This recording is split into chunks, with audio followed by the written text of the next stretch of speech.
আমি দুটো আলু নিয়ে নিয়েছি, আর আলুগুলোকে সরু সরু করে কেটে নেব।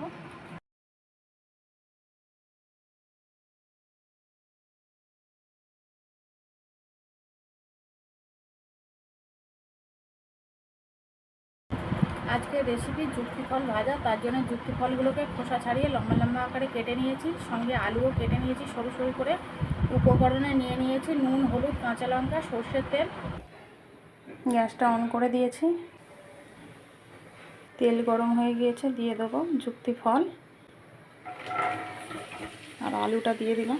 লাল লাল করে ভেজে নিলাম, নামিয়ে নেব।